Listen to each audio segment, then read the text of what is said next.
एक गांव में रामू नाम का एक गरीब किसान अपनी पत्नी निर्मला और बेटे मोहन के साथ रहता था। उसके पास थोड़ी सी जमीन थी जिस पर वह खेती करता था। वह बहुत मेहनती और ईमानदार था, लेकिन मौसम की मार, सूखा और समय पर फसल का न बिक पाना उसकी गरीबी का कारण था।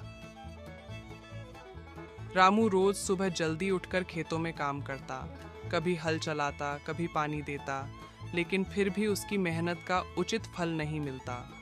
एक साल गांव में बहुत भयंकर सूखा पड़ा, फसल बर्बाद हो गई और रामू के पास खाने तक को अनाज नहीं बचा। लेकिन रामू ने हार नहीं मानी। वह सोचता है कि क्यों ना साहूकार से थोड़े पैसे उधार लेकर पशुपालन शुरू किया जाए। यह सोचकर रामू धीरे धीरे अपने घर की तरफ जाने लगा। घर पहुंचकर उसने ये बात अपनी पत्नी से बताया। रामू की बात सुनकर उसकी पत्नी ने कहा, मुझे लगता है कि आप सही बोल रहे हो, तुम जल्दी ही साहूकार के पास जाकर कुछ पैसे उधार ले लो।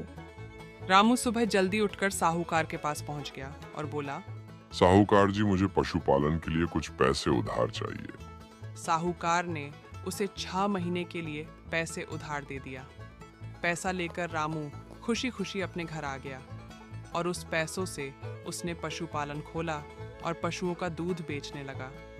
उसकी मेहनत रंग लाई और कुछ ही वर्षों में उसकी आर्थिक स्थिति सुधरने लगी और उसने साहूकार के पैसे भी लौटा दिया। उसने सिखाया कि हालात चाहे जैसे भी हों, मेहनत और धैर्य से हर मुश्किल को पार किया जा सकता है। सीख, यह कहानी हमें सिखाती है कि कठिनाइयों से डरना नहीं चाहिए। ईमानदारी, मेहनत और हिम्मत से हर इंसान अपनी जिंदगी को बेहतर बना सकता है।